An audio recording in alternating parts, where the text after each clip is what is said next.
क्या आप भूगोल को आसानी से और समझकर पढ़ना चाहते हैं तो आप सही जगह पहुंचे, क्योंकि इस वीडियो में देखिए पूरा का पूरा बातों को हम मैप के आधार पे समझाएंगे। ये वीडियो जो है ना क्लास 9th का भूगोल का चैप्टर 2 है। और इस वीडियो का आप नोट्स कैसे प्राप्त करेंगे ये भी इस वीडियो में हम लोग बताएंगे। तो आइए हम स्टार्ट करते हैं। ये जो वीडियो है ना एनसीईआरटी भूगोल क्लास 9th का चैप्टर 2 भारत का भौतिक स्वरूप का है, जिसके अंतर्गत हम लोग दो वीडियो पढ़ चुके हैं। पहला हिमालय पर्वत के बारे में और दूसरा उत्तरी मैदान के बारे में हम लोग विस्तार से अध्ययन कर चुके हैं। आज के इस वीडियो में हम लोग प्रायद्वीपीय पठार के बारे में पढ़ेंगे। प्रायद्वीपीय पठार में जो भी बात 9th क्लास के एनसीईआरटी बुक में लिखा हुआ उसको तो पढ़ेंगे ही, साथ साथ वो चीज़ कैसे हुआ नहीं हुआ इस बातों पे भी हम लोग डिस्कस करेंगे। जैसे प्रायद्वीपीय पठार कैसे बना नहीं बना, ये प्रायद्वीपीय पठार पूरा स्थिर माना जाता है लेकिन फिर भी इसमें भूकंप कैसे आया, ये सभी बातों का आज हम अध्ययन करेंगे। तो आइए स्टार्ट करते हैं प्रायद्वीपीय पठार को। प्रायद्वीपीय पठार में टोटल 7 से 8 मैप है और वही 7-8 मैप के दौरान हम लोग पूरा का पूरा प्रायद्वीपीय पठार को हम लोग समझने का कोशिश करेंगे। आप अंत तक बने रहिए। अगर सच में आप अगर पढ़ना चाहते हैं, अच्छा से बेहतरीन तैयारी करना चाहते हैं, टॉप करना चाहते हैं, आपका अच्छा नंबर आ सके, आप लाइफ में टॉप कर सके, तो ये वीडियो आपके लिए बहुत ही ज़्यादा ज़रूरी है। आप पूरा वीडियो के अंत तक बने रहिए, ज़रूर आपको अच्छा लगेगा, ये हम विश्वास दिलाते हैं। तो आइए हम स्टार्ट करते हैं प्रायद्वीपीय पठार को। प्रायद्वीपीय पठार स्टार्ट करने से पहले हम लोग प्रायद्वीपीय पठार का मतलब समझते हैं। देखो प्रायद्वीप यहाँ पे एक वर्ड है और एक है पठार। सबसे पहले प्रायद्वीप समझिए किसको बोलते हैं, तो वैसा भूमि जिसके तीनों तरफ से पानी हो। जैसे इधर से भी पानी हो, इधर से भी पानी हो और इधर से भी पानी हो, जिसके तीनों तरफ से पानी होता है उसे प्रायद्वीप कहते हैं। और पठार का मतलब क्या होता है, जो चारों तरफ से उठा हुआ उसे पठार कहते हैं। तो अगर हम भारत का मैप अगर देखे हैं ना, आप लोग देखे होंगे तो ये बात आप लोगों को पता होगा कि भारत का इधर अरब सागर है, भारत का इधर बंगाल की खाड़ी है, नीचे हिंद महासागर है। तो भारत के तीनों तरफ से पानी हुआ कि नहीं हुआ, ये तीनों तरफ से पानी हुआ। तो ये भूमि जो है ना, ये तीन तरफ से पानी है, केवल इधर जो है ना ये स्थलीय भाग लगा हुआ है। तो जिसके तीन तरफ से पानी उसको प्रायद्वीप कहते हैं। और पठार का मतलब क्या होता है, जो चारों तरफ से उठा हुआ है। और इसको हम फील कराना चाहते हैं कि चारों तरफ से उठा हुआ है कि नहीं। यहाँ तो मैप है, इसमें तो दिख नहीं रहा है, लेकिन हम लोग फील करना चाहते हैं। देखो यहाँ पे ये जो पानी, अगर ये मान के चलो ये पानी के लेवल के बराबर होता तो जितना भी पानी यहाँ पे दिख रहा है सब कहाँ घुस जाता, भारत में। लेकिन हम लोग जानते हैं समुद्र का पानी भारत में नहीं घुसता है। इससे हम लोग यह निष्कर्ष निकाल सकते हैं कि ये भाग जो है ना ये उठा हुआ है। सेम इसी तरह से इधर से भी पानी नहीं घुसता है, तो ये भाग भी क्या हुआ, उठा हुआ है। ये तीनों तरफ से पता चल गया कि उठा हुआ है। इसके अलावा हम लोग जानते हैं ये प्रायद्वीपीय पठार से इधर उत्तरी मैदान की ओर कुछ नदियाँ बहती है। जैसे ये हो गया तुम लोग का चंबल नदी, सींध, बेतवा, केन, ये सब जो नदी है ना ये इधर बहती है। इससे कब पता चलता है कि इधर वाला भाग जो है ना ये नीचे है और ये भाग क्या उठा हुआ है। तो ये चारों तरफ से उठा, इसीलिए इसको क्या बोलते हैं, पठारा। जो चारों तरफ से उठा हुआ होता है ना, जैसे एक टेबल होता है, चौकी होता है, इस तरह से जो चारों तरफ से उठा हुआ तो उसको बोलते हैं मेज। तो अगर पूछा जाए कि ये पठार का स्ट्रक्चर कैसे होता है, तो एक मेज के समान होता है, एक टेबल के समान होता है। इसके बाद यहाँ पे ये याद रखना है ना कि ये जो प्रायद्वीपीय पठार है अंगारा का भाग है कि गोंडवाना का भाग है। इसके अलावा ये प्रायद्वीपीय पठार किस चट्टान से बना हुआ है, तो यहाँ पे तो लिखा हुआ जरूर है आग्नेय चट्टान, और यहाँ पे लिखा हुआ है गोंडवाना चट्टान, या गोंडवाना से बना हुआ है, गोंडवाना का भाग है। तो हम लोग समझते पहले ये गोंडवाना क्या होता है, आग्नेय चट्टान किसको बोलते हैं, और ये रूपांतरित चट्टान क्या होता है, ये सब समझते हैं। यहाँ का घाटिया गोलाकार क्यों होता है, ये छिछली के घाटी क्या होता है, ये सब चीज़ हम लोग समझते हैं। लेकिन समझने से पहले हम लोग भारत का ओरिजिन देखते हैं। देखो सबसे पहले जो है ना कुछ हम लोग रफ करते हैं। यहाँ पे समझिए हम रफ कर रहे हैं। जैसे देखो यहाँ पे ये अगर विश्व माने तो ये पूरा ग्लोब हो गया। ये ग्लोब में एक जगह पे पूरा ज़मीन था जिसे पेंजिया कहा जाता था, और ये गोल गोल इसका जो पानी था ना इसको पेंथलासा कहा जाता था। ये पानी वाला भाग को क्या बोला जाता था, पेंथलासा, पेंथलासा। और जो जमीन वाला भाग था उसको बोला जाता था पेंजिया। ये क्या था, पेंजिया, इसको पेंजिया मान लीजिए। अब क्या हुआ कि ये जो पेंजिया है ना दो भाग में टूट गया। ये दो भाग में टूटा, ऊपर वाला अंगारा कहलाया, नीचे वाला गोंडवाना कहलाया। ऊपर वाला क्या कहलाया, ऊपर वाला अंगारा, ऊपर वाला हो गया अंगारा, और ये नीचे वाला जो दिख रहा है ना ये गोंडवाना कहलाया। तो ऊपर वाला अंगारा, नीचे वाला गोंडवाना, और जो बीच में भाग बचा ना ये यहाँ पे ये पानी घुस गया, और यही पानी को हम लोग टेथिस सागर के नाम से जाना जाने लगा। क्या जाने लगा, टेथिस सागर। बाद में जो है ना ये अंगारा जो ऊपर वाला था ना ये भी दो भाग में टूट गया। अंगारा भी कितना भाग में टूटा, 2 भाग में। 2 भाग में जो टूटा ना, इसके ऊपर वाला को बोला जाता है, देखिए ये दिखते हैं यहाँ पे हम, ये 2 भाग में जो टूटा ना, इसमें देखो ये अंगारा था, ये 2 भाग में टूट गया। जो इधर घसक के गया ना, इसको बोलते उत्तरी अमेरिका, और जो इधर गया उसको बोलते यूरेशिया। जैसे हम लोग समझते हैं ये उत्तरी अमेरिका बना और ये बना यूरेशिया, है कि नहीं। और ये जो नीचे गोंडवाना था ना, ये 4 भाग में टूटा। जो इधर टूटा ना इधर, इसको बोलते हैं दक्षिणी अमेरिका। जो यहाँ पे देखो ये दक्षिणी अमेरिका बना। इसके अलावा ये बीच में अफ्रीका बचा, इधर ऑस्ट्रेलिया गया और नीचे में अंटार्कटिका गया। ये 4 भाग में टूट गया। और भारत जो था ना, भारत का स्थिति यहाँ पे था, भारत की स्थिति यहाँ पे था, मतलब अफ्रीका में था। तो भारत का ये जो भारत अभी जो दिख रहा है ना, इतना ही भारत शुरुआत में था, और यही भारत अफ्रीका में था। हिमालय पर्वत जो पढ़े और ये उत्तरी मैदान जो पढ़े ना, ये बाद में बना है। इसीलिए हिमालय पर्वत को युवा पर्वत भी कहा जाता है, क्योंकि उसका निर्माण बाद में हुआ, ये प्राचीन है। अगर पूछा जाए कि भारत या विश्व का सबसे प्राचीनतम पर्वत कहाँ होगा, तो यही पार्ट में होगा, क्योंकि ये सबसे प्राचीनतम भूभाग है। और यहाँ का जो अरावली पर्वत है ना, वो विश्व का सबसे प्राचीनतम पर्वत भी है, ये बात भी याद रखिएगा।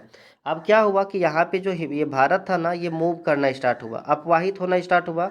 और ये अपवाहित होते हुए चल गए यहाँ पे, और ये यूरेशिया था, और यहाँ से जाके टकराया।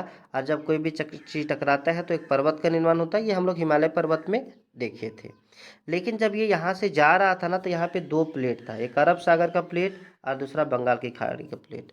और प्लेट मतलब क्या होता है, मिट्टी का परत। और ये मिट्टी कहाँ रखा हुआ है, तो मैग्मा के ऊपर। तो जब ये प्लेट जो है ना बीच में घुसा, तो ये बंगाल की खाड़ी वाला प्लेट थोड़ा इधर खिसका, अरब सागर वाला प्लेट थोड़ा इधर खिसका।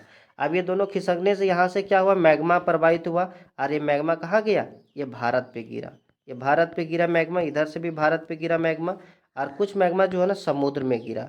और हम लोग जानते हैं मैग्मा के गिरने से क्या होता है कि जो भी वहाँ पे जीव है या पेड़ पौधा है, सब उस टाइम क्या हो गए होंगे, मर गए होंगे, दब गए होंगे।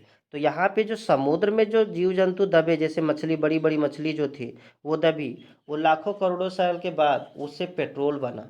और ये जो पठार में जो दबी, इससे कोयला बना। और हम लोग जानते हैं ये प्रायद्वीपीय पठार से कोयला की प्राप्ति होता है, जैसे झारखंड की झरिया हो गया, झरिया से बहुत ही ज़्यादा क्या निकल रहा है, कोयला निकल रहा है कि नहीं।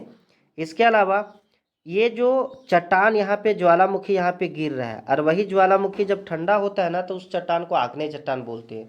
तो अगर पूछा जाए ये प्रायद्वीपीय पठार किस चट्टान का बना हुआ है, तो ये आग्नेय चट्टान। यही बात यहाँ पे लिखा हुआ था कि ये प्रायद्वीपीय पठार किसका बना हुआ है, तो आग्नेय चट्टान के बना हुआ है। इसके अलावा यहाँ पे रूपांतरित चट्टान लिखा हुआ है। रूपांतरित क्या होता है कि आग्नेय चट्टान ये धीरे धीरे दबा, क्योंकि जब ये अंदर घुसा ना, तो ऊपर से मिट्टी का प्रेशर, यहाँ के स्थलीय भाग में जो चीज़ का निर्माण हो रहा है उसका प्रेशर की वजह से ये चट्टान क्या हुआ, दबा।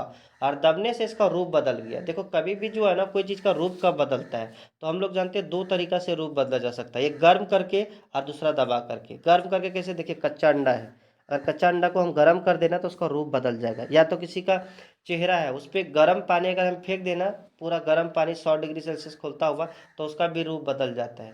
तो कोई भी चीज़ को गर्म करने के बाद, जैसे मेरा हाथ आग में डाल दे तो गर्म हो जाएगा ना, तो हाथ हाथ का रूप बदल जाएगा, जल जाएगा मेरा हाथ, है कि नहीं।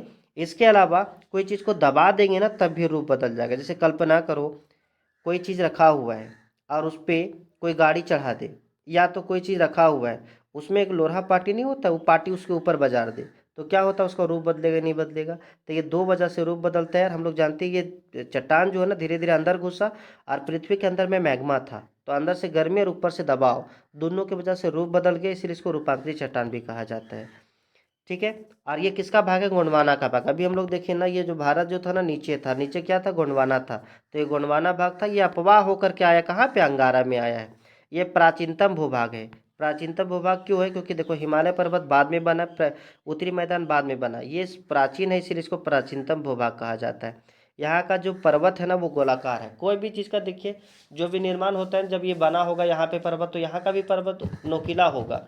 लेकिन धीरे धीरे जब समय बीतते गया, तो वहाँ पे जो ऊपर वाला चोटी था वो धंसते गया, धंस धंस के क्या हो गया, गोल हो गया। इस तरह से गोल हो गया, इस तरह के यहाँ के पर्वत गोलाकार है।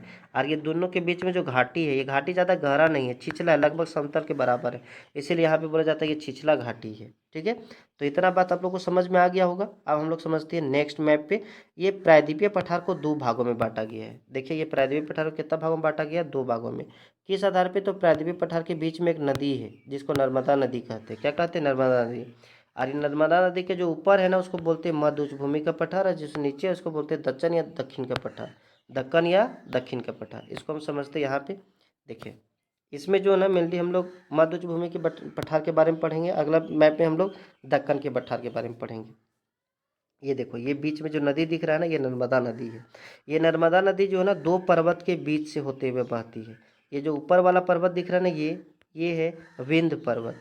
और यहाँ जो ये नीचे वाला दिख रहा है ये सतपुड़ा पर्वत है। तो अगर पूछा जाए विंध्य एवं सतपुड़ा पर्वत के बीच में कौन सी नदी बहती है, तो याद रखिएगा नर्मदा नदी। ऐसे नर्मदा नदी के ऊपर में जो पठार है ना इसको मध्य उच्च भूमि का पठार कहते हैं। और जो नीचे है ना इसको दक्कन या दक्षिण का पठार बोलते हैं। दक्षिण क्यों? क्योंकि दक्षिण भाग में है। और ये महाराष्ट्र में एक जगह दक्कन है, दक्कन का पठार, इसीलिए इसको कहा जाता है। इसके अलावा इसे मध्य उच्च भूमि का पठार क्यों कहा जाता है ये बात समझिए। देखो, मध्य मतलब होता है बीच। देखिए इधर भी कुछ भाग है, ऊपर भी कुछ भाग है, और ये भाग कहाँ पड़ता है? बीच में, इसीलिए इसको मध्य बोलते हैं। और उच्च का मतलब क्या होता है? ये उच्च है, क्योंकि देखो इधर जो है ना नदी बहती है, और इधर से क्या ये ऊंचा है, इसीलिए इसको उच्च बोले। और ये भूमि है तो इसको मध्य उच्च भूमि का पठार कहते हैं। और ये मध्य उच्च भूमि के पठार का सर्वाधिक भाग पे मालवा के पठार स्थित है, इसीलिए इस मध्य उच्च भूमि को मालवा के पठार के नाम से भी जाना जाता है। इसके अलावा इस मध्य उच्च भूमि के उत्तर पश्चिम सीमा में अरावली पर्वत है, जो विश्व का सबसे प्राचीनतम पर्वत है। देखो, डायरेक्शन कभी भी जो बोला जाएगा ना तो इस तरह से ये ऊपर उत्तर हो जाता है, ये ऊपर क्या हो गया नॉर्थ, ये साउथ, ये वेस्ट और ये ईस्ट।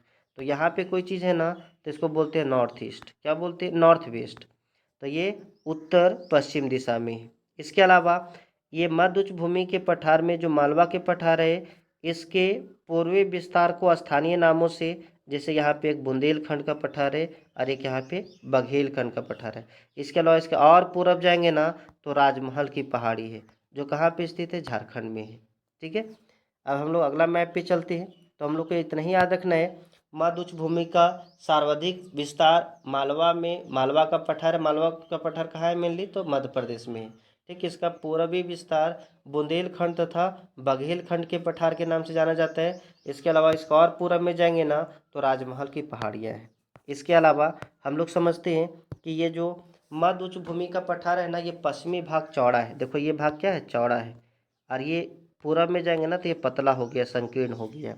तो मध्य उच्च भूमि का पूर्वी भाग क्या है? संकीर्ण है, और पश्चिमी भाग क्या है? चौड़ा है। इसके अलावा कुछ नदियाँ यहाँ पे निकलती है, जैसे चंबल, सींध, बेतवा, केन। मध्य उच्च भूमि के पठार से यहाँ से नदियाँ निकलती है और ये उत्तरी मैदान की ओर जाती है। इधर उत्तरी मैदान है तो उत्तरी मैदान की ओर जाती है। इसके अलावा हम लोग समझते हैं किसके बारे में? तो ये दक्षिण का पठार या दक्कन का पठार के बारे में। अब हम लोग अगला मैप में दक्कन के पठार के बारे में समझते हैं। ये दक्कन का पठार जो है ना नर्मदा नदी के दक्षिण में, ये नर्मदा नदी है, इसके दक्षिण में कौन सा पठार है? ये दक्कन का पठार है। इसके अलावा हम लोग को यहाँ पे समझना, ये जो पर्वत है ना हम लोग समझे थे ये सतपुड़ा पर्वत है। और यहाँ पे ये जो पर्वत दिख रहा है ना ये अजंता पर्वत है। अजंता पर्वत केवल महाराष्ट्र में फैला हुआ है। अगर पूछा जाए वह कौन सा पर्वत है दक्कन का पठार का जो केवल एक ही राज्य में फैला हुआ है, वो है अजंता का, अजंता का अजंता पर्वत। और ये कहाँ पे है? तो महाराष्ट्र में। इसके अलावा ये दक्कन का पठार में और कुछ कुछ पहाड़ी है, जैसे कैमूर का पहाड़ी, ये कैमूर पर्वत।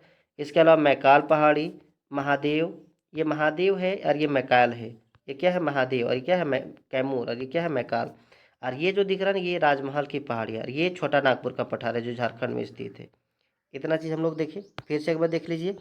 ये जो दिख रहा है ना ये नर्मदा नदी के इधर दक्षिण या देखो ये इस तरह से बहती है, तो इधर पार्ट वाला जो होता है ना दक्षिण कहलाता है, ये उत्तर हो जाएगा। तो नर्मदा नदी के उत्तर में कौन सा पर्वत है? तो याद रखिएगा सतपुड़ा पर्वत।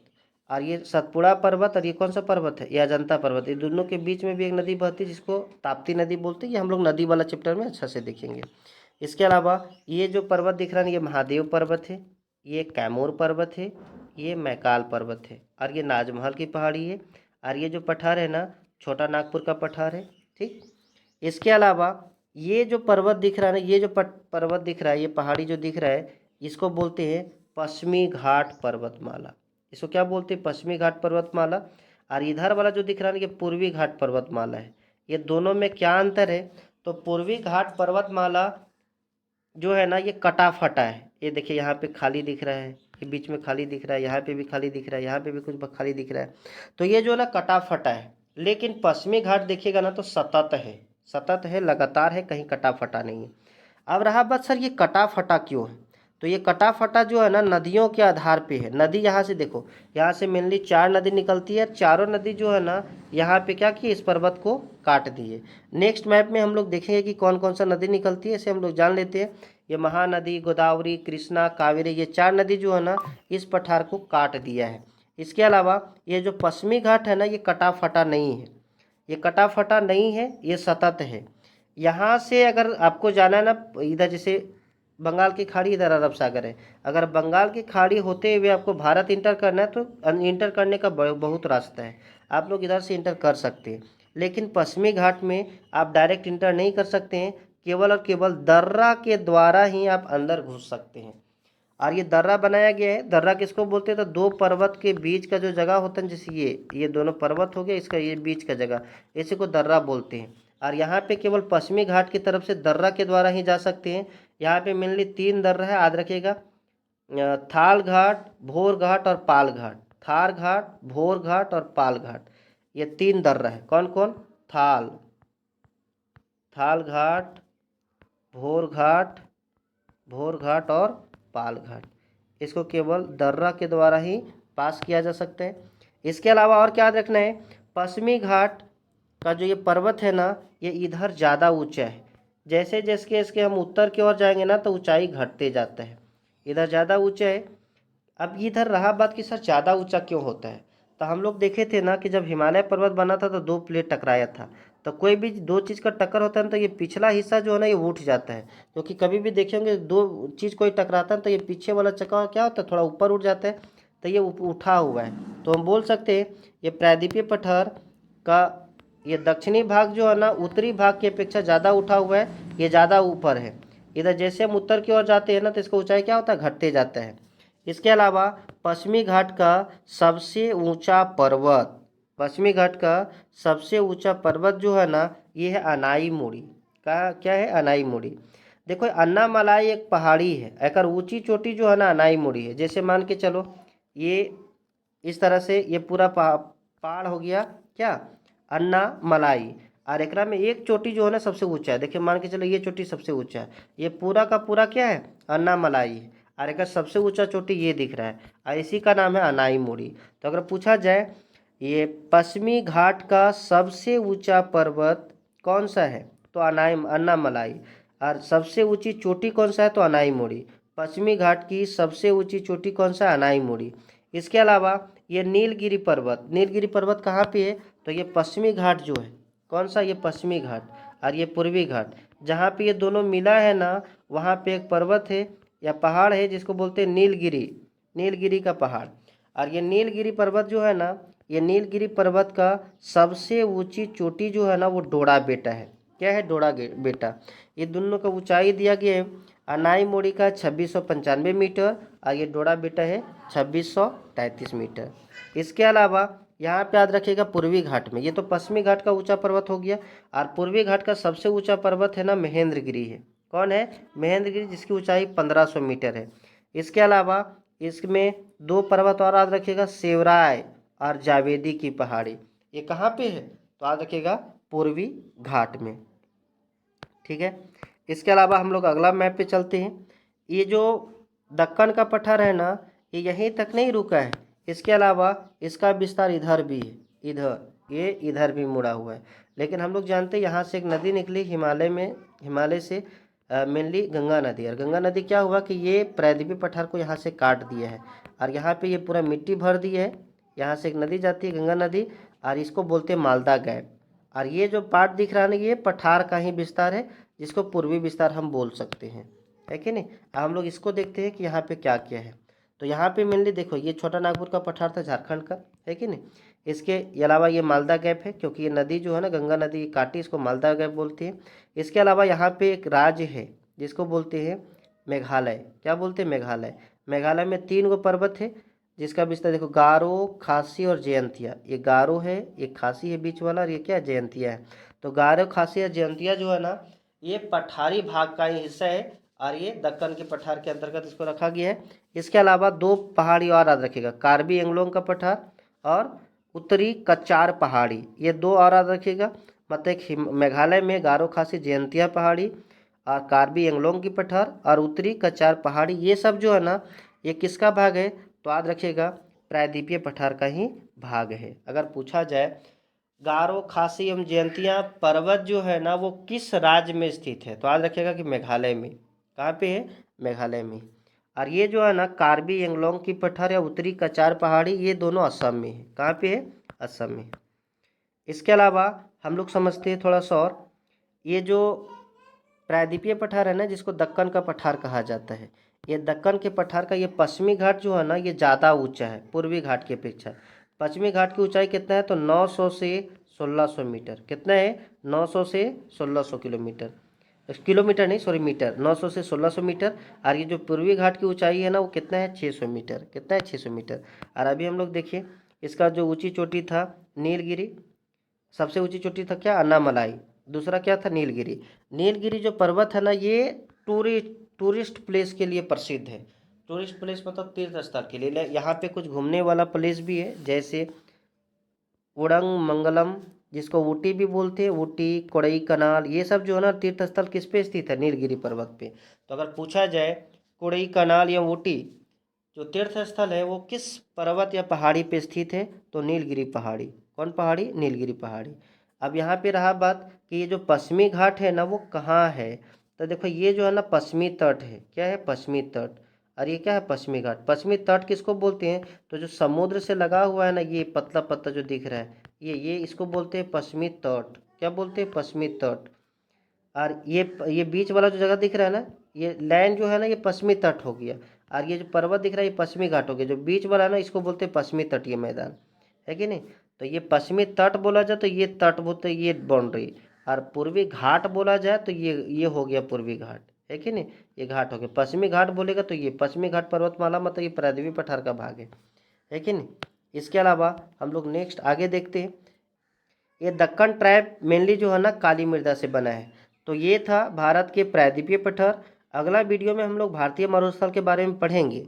लेकिन अगर इसका आपको नोट्स चाहिए, तब जो है ना मुझे व्हाट्सअप कर सकते हैं। व्हाट्सअप नंबर है 8651527732। ये व्हाट्सअप नंबर है, इसमें आप मैसेज कीजिएगा, आपको नोट्स दिया जाएगा। तो आज के लिए इतना ही, तब तक के लिए बाय बाय, धन्यवाद।